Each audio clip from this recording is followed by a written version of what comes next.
فرمایا کہ سیدنا آدم علیہ السلام وہ کو تمہارا پیدا دشمن فرمایا۔ ہے تو تم نے اسے دوست نہیں۔ خالق کائنات نے اپنے ملائکہ کو حکم دیا وَإِذْ قَالَ رَبُّكَ لِلْمَلَائِكَةِ اسْجُدُوا لِآدَمَ، اللہ تعالیٰ نے فرمایا کہ اے میرے ملائکہ، اے میرے فرشتوں، آدم کو سجدہ کرو۔ فَسَجَدُوا، سجدہ کیا، فرمایا کہ سیدنا آدم علیہ السلام وہ تمہارا سوائے دشمن ابلیس کے۔ ابلیس نے سجدہ کرنے سے انکار کیا فسجدوا اور انکار کی وجہ کیا تھی؟ سیدنا آدم علیہ السلام ابلیس نے سجدہ کرنے سے انکار مستقبل انکار کیا اور انکار کی تکبر کیا۔ سیدنا آدم علیہ تکبر کی وجہ سے ابلیس نے سجدہ کرنے سے انکار ہمارے باپ آدم کو سجدہ نہیں کیا اور تکبر کیا تھا؟ یہ سمجھتا تھا، یہ کہتا تھا کہ میں انسان سے افضل ہوں۔ ایدہ ساٹر اولا ہی ہے، سمجھ آئیے؟ یہ کہتا تھا خلقتنی من نار وخلقتہ من طین، اے اللہ جس انسان کو سجدہ کرنے کا تو نے مجھے آرڈر دیا ہے اس کو مٹی سے بنایا ہے، اور مجھے پروردگار تو نے آگ سے بنایا ہے۔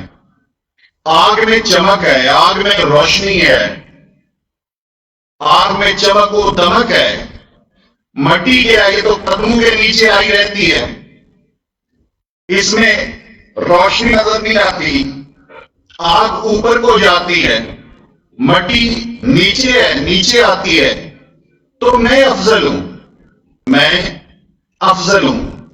اس افضلیت کی بنا پر، اور اس کو یہ نہیں پتا تھا کہ اگر اس چیز کو دیکھا جائے تو آگ بجھنے کے بعد راکھ ہو جاتی ہے اور یہ آگ ختم ہو جاتی ہے، مٹی ختم نہیں ہوتی۔ قدموں کے نیچے آئی رہتی ہے۔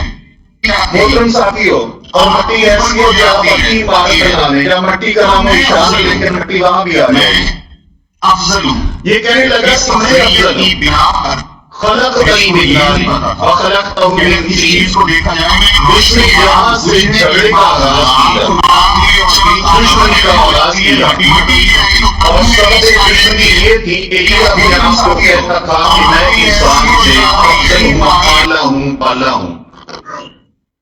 اس کے بعد مٹی کا نام خالق کائنات نے اسے اپنی بارگاہ سے مردود کر کے، ملعون کر کے نکال دیا۔ اس نے نکلتے ہوئے اعلان کیا، اے اللہ جس انسان کی وجہ سے میرے اور تیرے درمیان دوریاں پیدا ہوئی ہیں، اس انسان کو میں گمراہ کر کے چھوڑوں گا۔ جنت میں اس کو آنے کی اور پہنچانے کی کبھی بھی الہ العالمین میں اس کے لیے راستہ خالی نہیں چھوڑوں گا، گمراہ کروں گا، سیدھے راستے پہ بیٹھوں گا، دائیں سے آؤں گا، بائیں سے آؤں گا، میں اسے گمراہ کروں گا۔ اور اس نے دشمنی کا اعلان بھی کیا ہوا ہے۔ ایسا نہیں ہے کہ غیر اعلانیہ دشمنی کر رہا ہے، جو غیر اعلانیہ دشمنی کرے اس کے دھوکے میں انسان آئے، یہ تو بات سمجھ آ جاتی ہے۔ جو دشمن اعلان کر دے کہ میں تیرا دشمن ہوں، یہ پھر بھی اس کی باتوں میں آ جائے، اس سے بڑا نادان اور کون ہو سکتا ہے؟ اللہ مالک کائنات نے لعنت بھیج کر، ملعون و مردود قرار دے کر اسے اپنی بارگاہ سے نکالا۔ جناب آدم کو تخلیق کر کے، ان کی بیوی سیدہ حوا کو تخلیق کر کے اللہ نے جنت کا مکین بنا دیا، جنت میں داخل کر دیا، جنت میں بھیج دیا۔ اور اللہ تعالیٰ نے فرمایا کہ یہ جنت ہے، وسیع کھاؤ، جہاں سے مرضی کھاؤ، جو مرضی کھاؤ، اور تمہیں تمہاری خواہشات کے مطابق یہاں پر نعمتیں ملیں گی، لیکن ایک درخت ہے اس کے قریب تم نے نہیں جانا۔ وَلَا تَقْرَبَا هَٰذِهِ الشَّجَرَةَ فَتَكُونَا مِنَ الظَّالِمِينَ، ایک درخت اس کے قریب نہیں جانا، تم ظالموں میں سے ہو جاؤ گے، اپنے نفس پر ظلم کرنے والے بن جاؤ گے۔ اور انسان کی فطرت میں یہ بات ہے کہ جس چیز سے منع کیا جائے ادھر اس کا تجسس زیادہ ہو جاتا ہے کہ یہ پہلے میں نے چیک کرنا ہے کہ اس کے اندر کیا وجہ ہے، کیا سبب ہے کہ مجھے اس سے دور رکھا گیا ہے۔ بہرحال سیدنا آدم، سیدہ حوا جنت میں ہیں، اس نے کیا کیا؟ اللہ تبارک و تعالی نے حکم دیا تھا کہ تم نے اس درخت کے قریب نہیں جانا۔ اب اس نے ایک وسوسہ ڈالا سیدنا آدم و حوا کے ذہنوں میں، اور وسوسے کی طاقت اس کو اللہ تعالی نے دی ہے، اور بچنے کی تلقین اللہ نے ہمیں کی ہے۔ وسوسے کی طاقت اس کے پاس ہے، یوں سمجھیں کہ وسوسے والا اسلحہ اس کے پاس ہے، اور دعا اور استغفار والا دفاع ہمارے پاس ہے۔ اگر ہم نہ کریں اپنا دفاع تو یہ ہماری نادانی ہے۔ تو اس نے ایک وسوسہ، ایک خیال ان کے ذہن میں ڈالا، اور کیا؟ پروردگار عالم نے فرمایا فَوَسْوَسَ لَهُمَا الشَّيْطَانُ لِيُبْدِيَ لَهُمَا مَا وُرِيَ مِنْ سَوْآتِهِمَا وَقَالَ مَا نَهَاكُمَا رَبُّكُمَا عَنْ هَٰذِهِ الشَّجَرَةِ إِلَّا أَن تَكُونَا مَلَكَيْنِ أَوْ تَكُونَا مِنَ الْخَالِدِينَ۔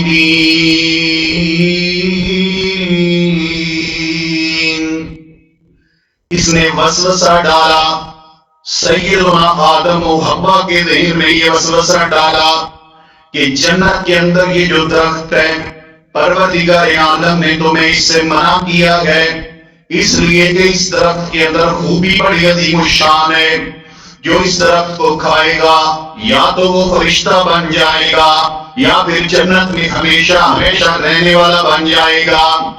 اگر تم نے یہ درخت کھا لیا تم جنت میں ہمیشہ ہمیشہ رہنے والے بن جاؤ گے، اور اگر تم نے یہ درخت نہ کھایا پتہ نہیں کسی ٹائم خروج لگ جائے۔ یہ ذہن ڈال دی۔ اس لیے اگر جنت میں مستقل بنیادوں پہ رہنا چاہتے ہو، اور یہ ذہن میں رکھیں یہ جو شیطان ہے نا، ہر بندے کو اس کے مزاج کے مطابق بہکاتا ہے۔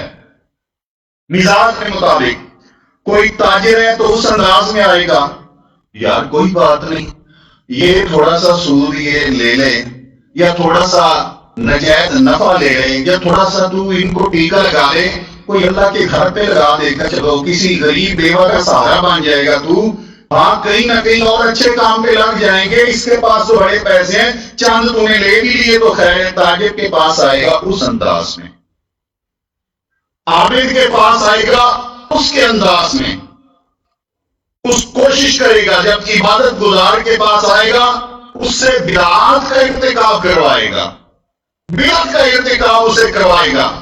اب وہ بدعت بھی کر رہا ہوگا جس کو اللہ کے پیغمبر نے فرمایا کہ کلو بدعت ضلالہ، بدعت تو گمراہی ہے، وہ بدعت بھی کر رہے، گمراہی بھی کر رہے، جہنم میں جانے والے اعمال بھی کر رہے، اور مجھے بھی ہے کہ میں تو اپنے اللہ کو راضی کر رہا ہوں، اس کے پاس اس انداز میں آئے گا۔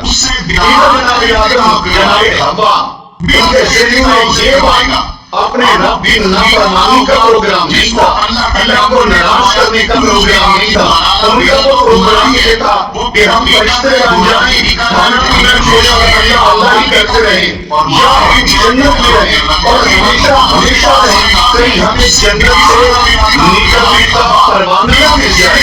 یہ تو ان کا ارادہ، یہ کا پروگرام، اور اس پروگرام کے تحت ان کو یقین دلانے لگا کہ لگا میں نے کوئی تمہارے ساتھ میں کوئی چکر نہیں دے رہا، تمہیں کوئی دھوکہ نہیں دے رہا، بلکہ مجھے تو تمہاری خیر عزیز ہے، میں چاہتا ہوں کہ تم ادھر ہمیشہ ہمیشہ رہو، یہاں سے کوئی دور نہ چلے جاؤ، اس لیے کہ اور لفظ اٹھانے لگا۔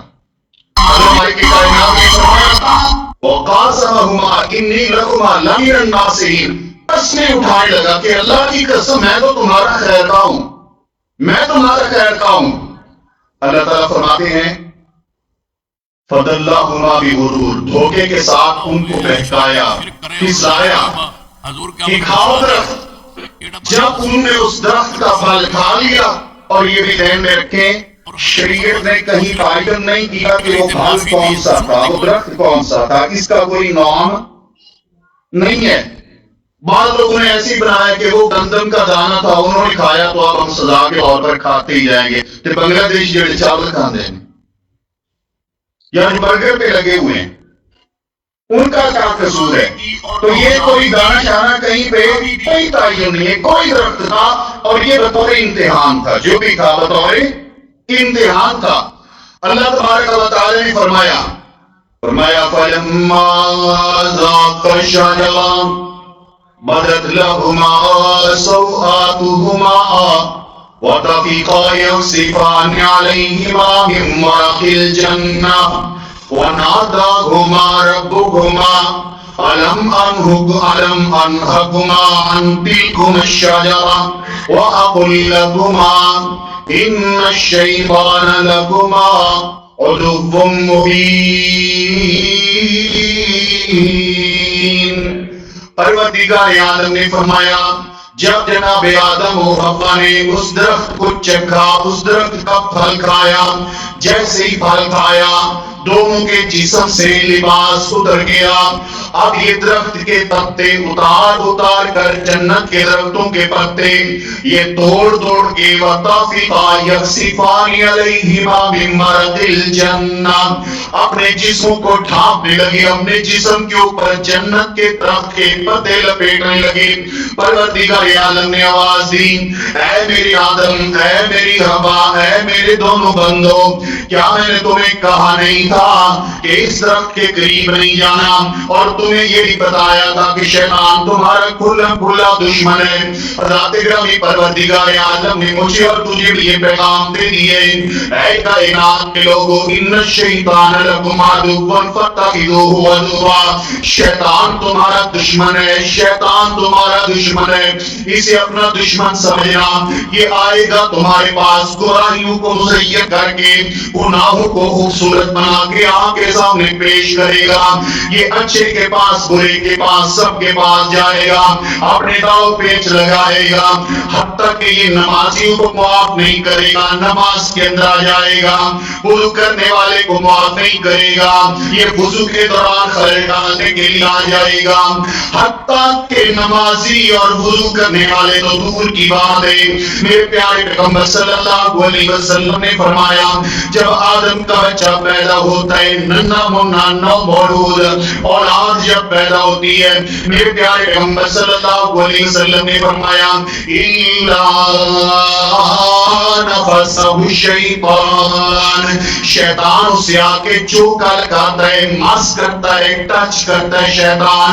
نبی پاک صلی اللہ علیہ وسلم نے فرمایا فَيَسْتَحِلُّ صَارِخًا، شیطان کے ٹچ کرنے کی وجہ سے، چوکا لگانے کی وجہ سے، شیطان کے عمل کی وجہ سے بچہ جو ہے نا پیدائش کے بعد چیخ مارتا ہے، یہ جو چلا رہا ہوتا ہے، چیخ مار رہا ہوتا ہے، یہ اسی شیطان کا ٹچ ہوتا ہے جو بچے کو چیخنے پر چلانے پر مجبور کر دیتے ہیں۔ میرے پیارے پیغمبر صلی اللہ علیہ وآلہ وسلم نے فرمایا اِلَّا ابْنُ مَرْیَمَ وَأُمَّهُ، اللہ مالک کائنات نے اس شیطان کے مس سے دو لوگوں کو محفوظ رکھا ہے، ایک مریم کو، دوسرا اس کے بیٹے عیسیٰ کو، دونوں کو اللہ نے محفوظ رکھا ہے شیطان کے اس مس سے۔ اور مس کا مطلب کیا ہے؟ مس کا مطلب یہ ہے کہ اب تو میرا ووٹر بن گیا ہے اور میں نے پوری زندگی تجھے گمراہ کرنا ہے، گمراہ کرنا ہے۔ حضرات گرامی، چھوٹا بچہ جب پیدا ہوتا ہے تب سے شیطان آغاز دشمنی کر دیتا ہے۔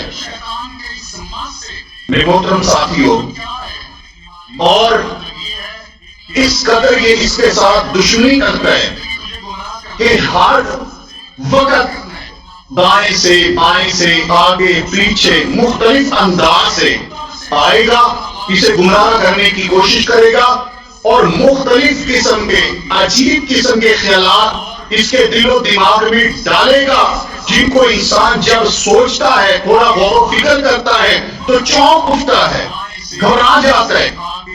سیدنا عبداللہ بن عباس رضی اللہ تعالیٰ عنہما ارشاد فرماتے ہیں ایک شخص رسول اللہ صلی اللہ علیہ وسلم کے پاس آیا، فرمایا اللہ کے پیارے پیغمبر صلی اللہ علیہ وسلم ان احدنا یجد فی نفسی یعرض بشیء لأن یکون حممتا احب الیہ من ان یتکلم بہ۔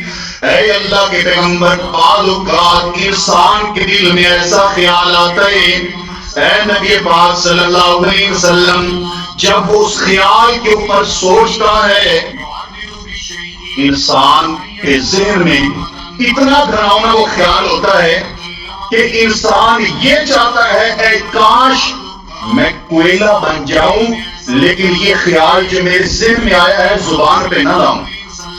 ایسا خیال، اتنا ڈراؤنا اور اتنا خطرناک خیال میرے پیارے پیغمبر صلی اللہ علیہ وسلم نے فرمایا انسان کے ذہن میں آتا ہے۔ اب توجہ کیجیے میرے پیغمبر نے کیا فرمایا؟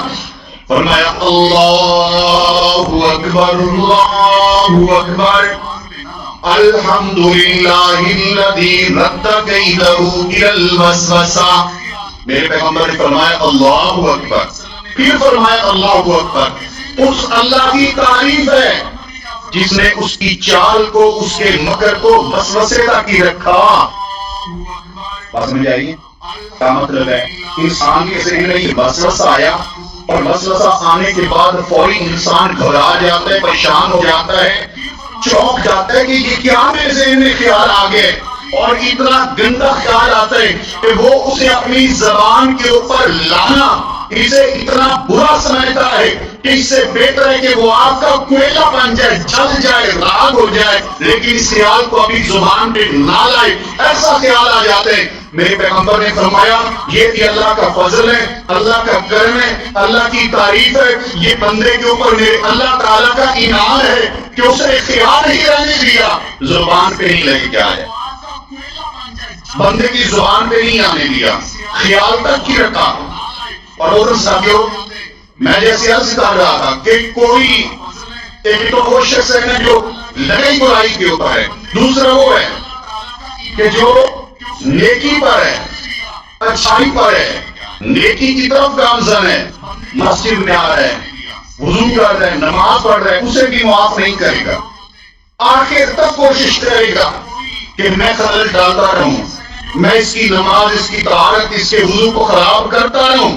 رسول اللہ صلی اللہ علیہ وآلہ وسلم کی حدیث آپ نے فرمایا، سیدنا ابو ہریرہ رضی اللہ تعالیٰ عنہ فرماتے ہیں کہ جب کوئی شخص تم میں سے اسے محسوس ہو، وسوسہ آئے کہ شاید اس کا وضو نہیں رہا، وسوسہ کیا ہے؟ وسوسہ، پتہ نہیں وضو ہے یا نہیں، لیکن یقین نہیں ہے اسے، کوئی ایسی چیز خارج نہیں ہوئی کہ جس پر اسے یقین ہو کہ ہاں میرا وضو ختم ہو گیا، یقین نہیں ہے، لیکن ویسے وسوسہ آ رہا ہے، پتہ نہیں وضو ہے یا نہیں، وضو کہہ رہا ہے یا نہیں، وضو میرا موجود ہے یا نہیں، ایسے ہی خیالات اور وسوسے آ رہے ہیں۔ میرے پیارے پیغمبر صلی اللہ علیہ وسلم نے فرمایا فَلَا يَخْرُجَنَّ مِنَ الْمَسْجِدِ حَتَّى يَسْمَعَ صَوْتًا أَوْ يَجِدَ رِيحًا، یہ بندہ الا یہ کہ اسے ہوا آئے یا آواز آئے یا یقین ہو جائے کہ واقعی میرا وضو قائم نہیں رہا، تب یہ اپنا دوبارہ وضو کرے اور نماز ختم کرے، اور اگر محض وسوسہ ہے تو یہ شیطان کی طرف سے ہے، محض خیال، یعنی کوئی یقینی بات نہیں ہے، محض خیال، یہ شیطان کی طرف سے ہے۔ جب یہ بندہ وضو میں شیطان کے تمام حملے ان کو رد کر کے نماز تک پہنچ گیا تو رسول اللہ صلی اللہ علیہ وسلم نے فرمایا وہاں بھی ایک معاملہ ہوتا ہے نماز کے اندر۔ سیدنا عثمان بن ابی العاص رضی اللہ تعالیٰ عنہ ارشاد فرماتے ہیں کہ میں رسول اللہ صلی اللہ علیہ وسلم کے پاس آیا، میں نے کہا اللہ کے پیغمبر صلی اللہ علیہ وآلہ وسلم ان الشیطان قد حال بینی وبین صلاتی وقراءتی یلبسها علی۔ اے اللہ کے پیغمبر صلی اللہ علیہ وسلم، شیطان میرے درمیان، میری نماز اور قرات کے درمیان آ کے حائل ہو جاتا ہے۔ اے امام کائنات، کی نماز کو میرے اوپر خلط ملط کرنے کی کوشش کرتا ہے، نماز میں خلل ڈالنے کی کوشش کرتا ہے، میری قرات میں خلل ڈالنے کی کوشش کرتے ہیں نبی پاک صلی اللہ علیہ وسلم. نماز میں خلل کیسا، قرات میں خلل کیسا؟ امام کائنات صلی اللہ علیہ وآلہ وسلم فرماتی ہیں، امام کائنات صلی اللہ علیہ وسلم نے اپنے صحابی کو بتلایا کہ یہ جو نماز کے اندر آ رہے شیطان، اس کا نام ہے خنزب. جس کی ڈیوٹی نماز پہ لگی ہوئی ہے نا، اس کا نام کیا ہے؟ خنزب. اس نے کرنا کیا؟ اس نے لوگوں کی نماز خراب کرنی. نماز کو خراب کرنے کے لیے یہ موجود ہوتا ہے. اور جب کوئی شخص نماز میں کھڑا ہو جاتا ہے، اب دیکھیں انسان اپنے کاروبار کو، دکان کو، مصروفیات کو، ملازمت کو، اس سے وقت نکال کے نماز کے لیے آئے اور نماز میں یہ حضرت آ جائے اور نماز خراب کرنا شروع کر دے تو بندے کو پریشانی تو ہوتی ہے. لیکن میرے پیغمبر صلی اللہ علیہ وسلم رحمت للعالمین نے ہر پریشانی کا حل دیا انسان کو. نماز میں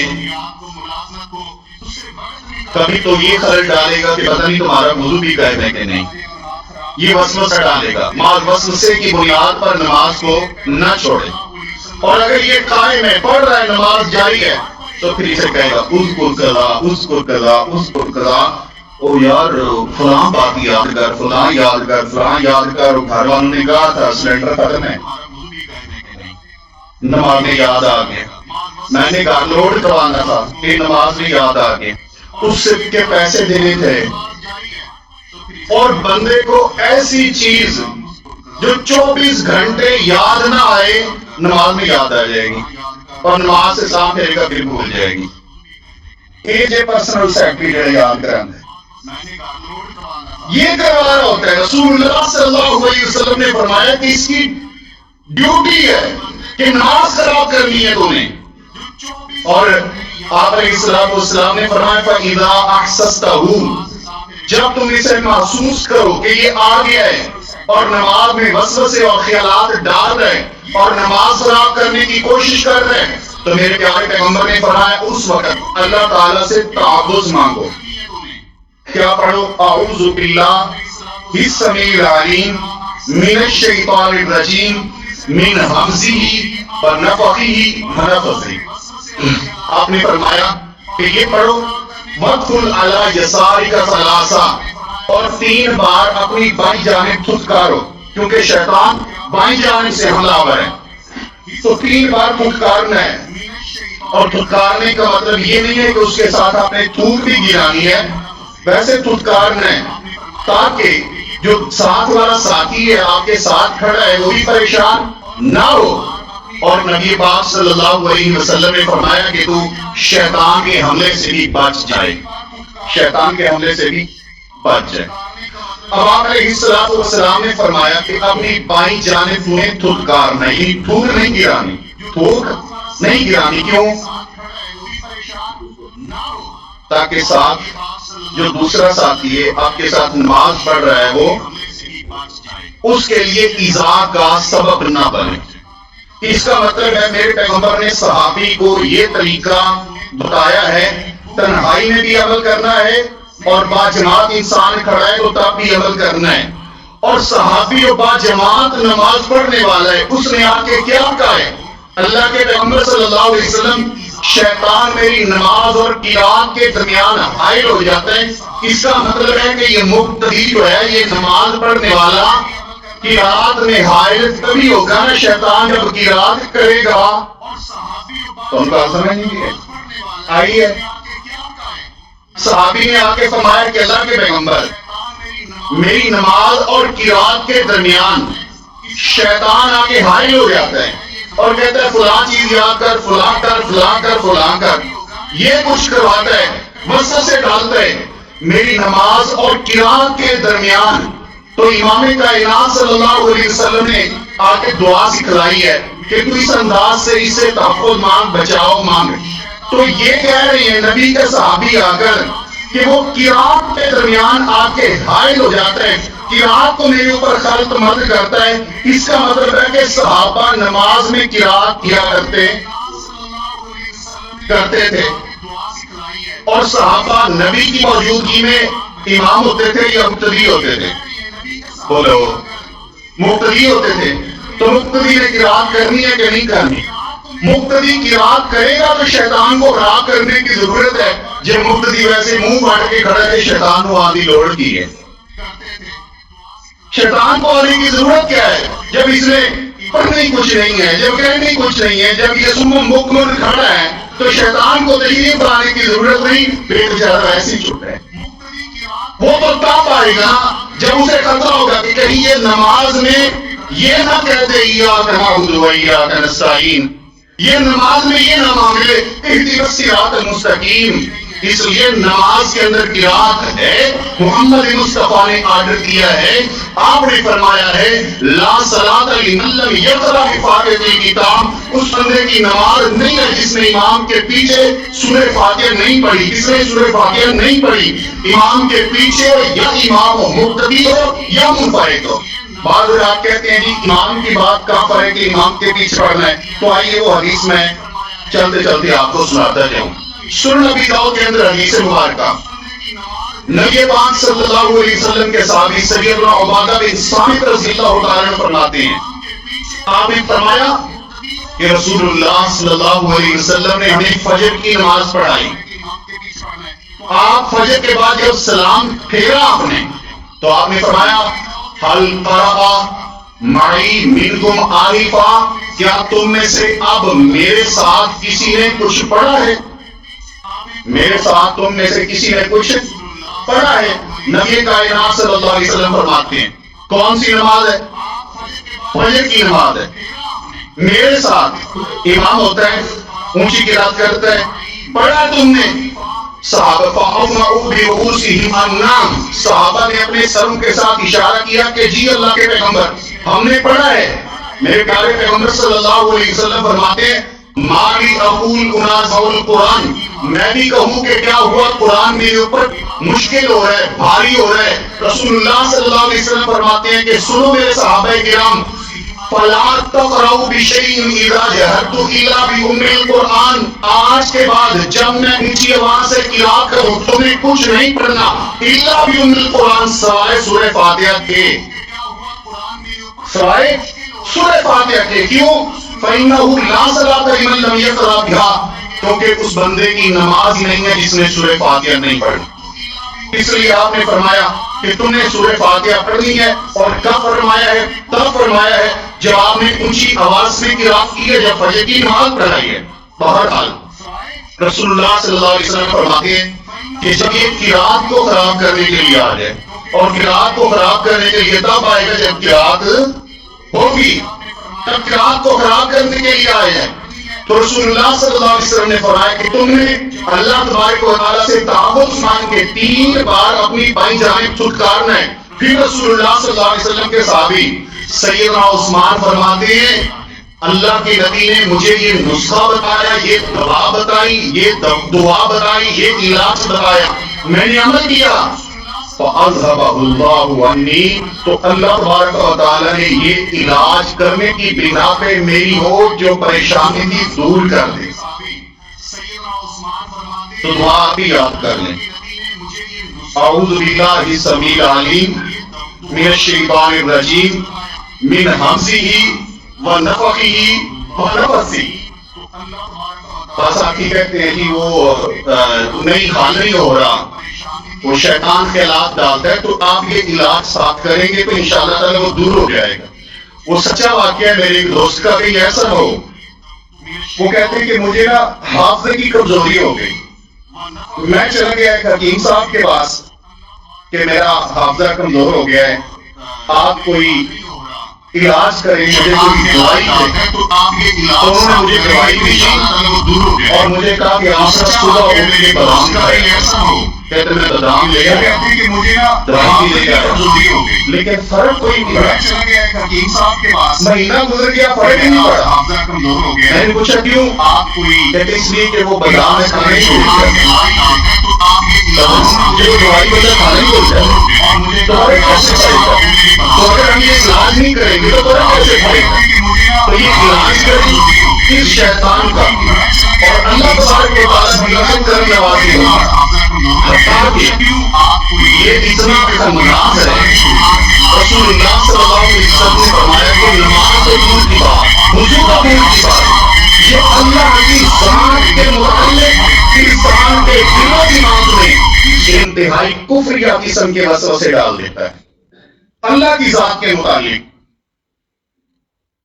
رسول اللہ صلی اللہ علیہ وسلم فرماتے ہیں، حدیث صحیح مسلم کی، لا یزال الناس یتساءلون، لوگ ایک دوسرے سے سوال کرتے رہیں گے، پوچھتے رہیں گے، کیا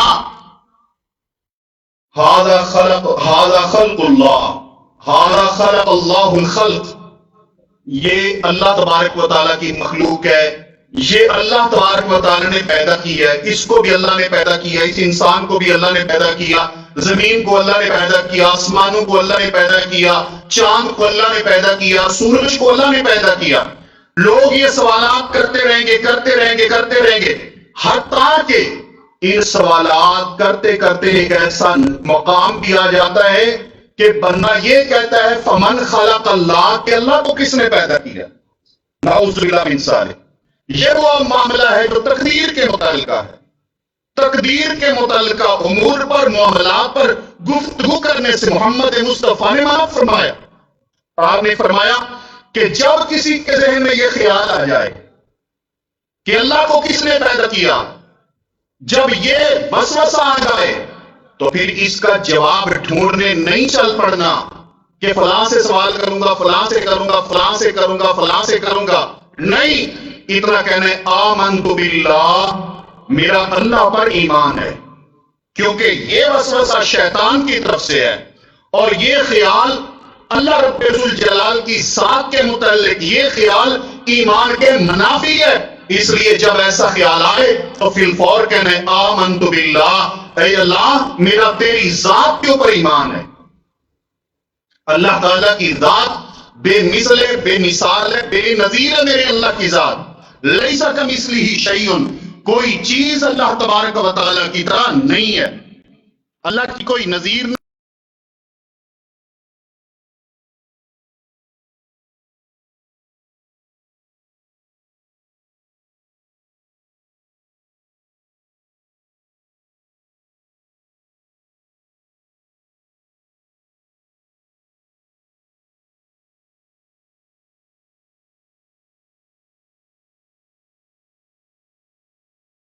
شیطان انسانوں کو گمراہ کرتا ہے اور ہر بندے کے پاس اس کے مزاج کے مطابق آتا ہے، اور ایسا انسان اور ایسا بندہ جو دین سے وابستہ ہے، جب اس کے پاس آئے گا تو دینی رنگ کے خیالات اس کے ذہن میں ڈالے گا اور اس انداز سے اسے گمراہ کرنے کی کوشش کرے گا۔ محترم ساتھیو، اب آپ دیکھیں، ہر مہینے میں ایک آدھ مہینہ درمیان سے چھوڑ کے اگلے مہینے دیکھیں، دین کے نام پر کوئی نہ کوئی شیطانی وسوسہ لوگوں کے ذہنوں میں آئے گا اور وہ اس پہ عمل پیرا ہوں گے۔ کوئی مہینہ خالی نہیں جاتا، ہر مہینے میں کوئی نہ کوئی شیطان کا وسوسہ وہ کاربند ہے اور اس پہ عمل ہو رہا ہے۔ جیسے یہ رمضان المبارک سے جو پہلے مہینہ ہے، ماہ شعبان جو جاری ہے، یہ شعبان کا مہینہ، اس کی تاریخ آج کتنی ہے؟ ماشاءاللہ، میں تو کیا صرف 15 ہی یاد ہونی۔ رسول اللہ صلی اللہ علیہ وسلم کی یہ حدیث مبارکہ شاید ہمیں معلوم نہ ہو۔ امی عائشہ صدیقہ رضی اللہ تعالیٰ عنہ ارشاد فرماتی ہیں، سیدہ ام سلمہ رضی اللہ تعالیٰ عنہما ارشاد فرماتی ہیں کہ رسول اللہ صلی اللہ علیہ وسلم اتنی کثرت کے ساتھ کسی مہینے میں روزے نہیں رکھا کرتے تھے جتنی کثیر تعداد میں آپ نفلی روزے شعبان کے مہینہ میں رکھا کرتے تھے۔ یہ مہینہ جو جاری ہے، اس حدیث کا ہمیں علم نہیں ہے۔ جو میرے پیغمبر کی صحیح اور ثابت سنتیں ہیں ان سے لوگ غافل ہیں، لیکن یہ پتا ہے کہ 15 کو حلوہ کھانا ہے، وہ پتا ہے، یعنی کھانے پینے کا ہر پروگرام ہر مہینے میں کسی نہ کسی طریقے سے حضرت نے وہ رینج کیا ہوا ہے، لیکن سنت کا علم نہیں۔ شعبان آ گیا تو اس کی 15 تاریخ کو حلوے کا پروگرام ہے، اس کے بعد ویسے ہی رمضان آ جائے گا، وہ دیش ماشاءاللہ اللہ دا فضل رہندا ہے، پھر آگے شوال آ جائے گا، شوال میں چلو میٹھی سیویاں پک جاتی ہیں، اس میں بھی کوئی ضرورت نہیں پڑتی حضرت جی کو، اس کے بعد ذوالقعدہ آ جاتا ہے، ان مدر نے اللہ دن آلا اس بھی کھان پین دے سٹائل اور معاملہ شروع. پھر قربانی آ گئی، عید الاضحیٰ، اس کی 10 کو اللہ کی طرف سے فضل ہو جاتے ہیں. آگے آ گیا محرم کا مہینہ. جب محرم آ گیا تو اس کی 10 تاریخ تک جو کچھ ہوتا ہے وہ آپ کے علم میں ہے. اس کے بعد سفر کا مہینہ آ گیا، کہتے ہیں یہ جی منحوس ہے، لہذا کیا کرو، کھواؤ پیاؤ سانو.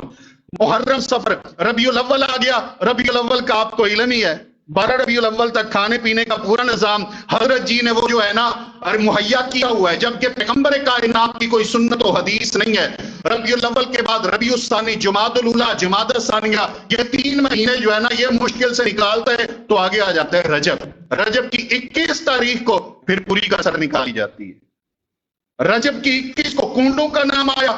اب شعبان کی 15 کو حلوے کا جلوہ ہونے لگ گیا ہے.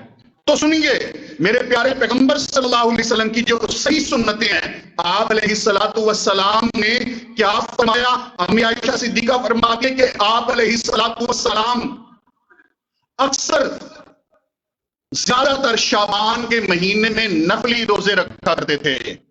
نفلی روزے. اس لیے تو آپ مجھ سے دور رہتے ہیں، بلکہ میرے ورگے مولوی دے قریب تو کتنے ہونا، کیونکہ میں روزوں کے بات کرتا ہوں. دونوں یہ تو پتا چاہیے جڑا حلوے کی گل کرے، کو حلوے کا نظام ہوا، میں کہوں بھی 15 نو پکاونا تے تشریف لے آنا، اس کے لیے تو ماشاءاللہ ہر کوئی آئے گا، لیکن روزوں کی بات پہ کوئی آئے گا. روز رانا صاحب کی طرف سے انشاءاللہ تعالی افطاری ہو جائے گی. ٹھیک ہے رانا صاحب، انشاءاللہ تعالی کدو ہوئے گی وہ بعد دساں گے. رسول اللہ صلی اللہ علیہ وآلہ وسلم نے فرمایا روزے، آپ نے فرمایا کہ یہ آپ سے پوچھا گیا اللہ کے پیغمبر اس مہینے میں آپ کثرت سے روزے کیوں رکھتے ہیں؟ فرمایا عائشہ یہ مہینہ ہے کہ رمضان کی وجہ سے لوگ اس میں سستی اور غفلت کا شکار ہو جاتے ہیں، تو میں چاہتا ہوں کہ اس میں بھی غفلت اور سستی کا شکار میری امت نہ ہو، اس میں بھی اللہ رب ذوالجلال کو روزوں کے ذریعے یاد رکھا جائے. محترم ساتھیو، پھر 15 شعبان کی رات کو کوئی عبادت کسی قسم کی خاص طور پر 15 شعبان کی رات کی ثابت نہیں ہے. تفصیلی باتیں دلائل میں پہلے پچھلے سال عرض کر چکا ہوں کہ اس کے متعلق کوئی صحیح حدیث نبی پاک صلی اللہ علیہ وسلم کی نہیں جو 15 شعبان کی رات کے متعلق ہو یا 15 کے دن کے روزے کے متعلق ہو. رسول اللہ صلی اللہ علیہ وسلم سے اس کا کوئی ثبوت نہیں. میں 15 کے روزے کی بات نہیں کر رہا، میں تو کہتا ہوں پورے مہینے میں رکھتے جائیں. میرے پیغمبر نے پورے مہینے میں رکھے ہیں، ایک 15 کا نہیں، پورے مہینے میں آپ رکھیں، کثرت کے ساتھ رکھیں نفلی روزے. اور اس کے بعد جو حلوے کی لاجک پیش کی جاتی ہے، کہتے ہیں جی 15 شعبان کو حلوہ بنانا اور حلوہ کھانا یہ رسول اللہ صلی اللہ علیہ وسلم کی بڑی محبوب سنت ہے. وہ کیسے؟ کہتے ہیں کہ نبی پاک صلی اللہ علیہ وسلم کو آپ کے متعلق حضرت اویس قرنی رحمہ اللہ تعالی، یہ اللہ تعالیٰ کے جلیل القدر ولی تھے، مستجاب الدعوات تھے. کہتے ہیں ان کو علم ہوا یمن میں کہ رسول اللہ صلی اللہ علیہ وسلم کے دندان مبارک شہید ہوئے ہیں آمینہ کے لال صلی اللہ علیہ وسلم کے. لہٰذا انہوں نے کیا کیا؟ انہوں نے اپنا ایک دانت توڑا، پھر انہوں نے سمجھا کہ شاید یہ نہ ٹوٹا ہو دوسرا، انہوں نے دوسرا توڑ لیا. پھر انہوں نے کہا پتہ نہیں اللہ کے پیغمبر کا کون سا دانت ٹوٹا ہے، یہ نہ ہو ممکن ہے ساتھ والا ہو. اسی طرح کرتے کرتے کرتے پورے 32 دانت حضرت اویس قرنی نے توڑ لیے. جب انہیں علم ہوا کہ رسول اللہ صلی اللہ علیہ وسلم کا دانت ٹوٹا ہے، وہ خبر دینے والا اتنا ناقص تھا کہ اس نے دانت ٹوٹنے کا بتایا، کون سا ٹوٹا ہے یہ نہیں بتایا، یہ نہیں بتایا، سارے توڑ لیے. کہتے جب دانت ٹوٹ گئے حضرت اویس قرنی کے پورے منہ میں کوئی دانت باقی نہیں رہا. تو پھر جب دانت منہ میں نہ ہو تو سخت چیز تو کھائی نہیں جاتی. کیا کھایا جاتا ہے؟ حلوہ. لہذا اس تاریخ کو انہوں نے دانت توڑ کے حلوہ کھایا. ہمیں بھی کیا کھانا چاہیے؟ حلوہ. میری التجا اتنی ہے کہ آپ آدھی سنت پہ عمل کیوں کرتے ہیں؟ آپ آدھی سنت پہ عمل کیوں کرتے ہیں؟ یہاں 2 باتیں ہیں. اگر بالفرض یہ پہلے تو بات درستی نہیں ہے، آپ بیان کرتے ہو آپ کے بقول، اگر ایسے ہی ہے تو 2 باتیں ہیں، 2 آپ آدھی پہ عمل کرتے ہیں، 2 ہیں. دانت توڑوانا بھی ہے، پھر حلوہ کھانا بھی ہے. آپ حلوہ کھاتے ہو، دانت کیوں نہیں توڑواتے؟ پہلے تو سنت پہ عمل کریں نا. گھر میں جب محترمہ سالن بنا رہی ہو اور اس کے ہاتھ میں ہو چمچہ، انہوں کوئی سخت گل کر دے ہو، یہ سنت عمل کرا لو، اس کے بعد اسے کہنا بھی ہون حلوہ بنا دے، دوواں گلاں تے عمل ہو جائے گا۔ تو یاد رکھیے یہ ساری کی ساری گپیں ہیں، افوات ہیں، کوئی تعلق نہیں ہے ان کا شریعت کے ساتھ۔ اگر دانت توڑنا رسول اللہ صلی اللہ علیہ وآلہ وسلم کے متعلق کی خبر سن کے یہ اہم ایمان ہوتا تو سب سے پہلے صدیق عمل کرتے، فاروق کرتے، عثمان کرتے، علی کرتے رضی اللہ تعالیٰ عنہم۔ لیکن پیغمبر علیہ السلام کی تکلیف جو آپ کو پہنچے، اسی تکلیف میں اپنے آپ کو مبتلا کرنا یہ نبی پاک صلی اللہ علیہ وسلم کا دین اور آپ کا حکم نہیں ہے۔ دوسرا، آپ کے دندان شہید ہوئے ہیں غزوہ احد کے موقع پر، اور غزوہ احد لڑا گیا ہے شوال کے مہینے میں۔ کس مہینے میں؟ جو رمضان کے بعد آتا ہے۔ شوال کے مہینے میں غزوہ احد ہوا ہے، شوال کے مہینے میں دندان شہید ہوئے ہیں، یہ شعبان کے مہینے میں حلوہ بنا کے بیٹھے ہوئے ہیں۔ اس کا اور اس کا تو آپس میں تاریخ کا جوڑی کوئی نہیں ہے۔ تو اللہ مالک کے کائنات سے دعا ہے کہ پروردگار عالم ایسی تمام بدعات سے ہمیں محفوظ فرمائے اور خالق کائنات نبی پاک صلی اللہ علیہ وسلم کی صحیح سنتوں پر عمل کی توفیق عطا فرمائے۔ آمین ثم آمین۔ وأقول قولی ھذا واستغفر اللہ لی ولکم ولسائر المسلمین۔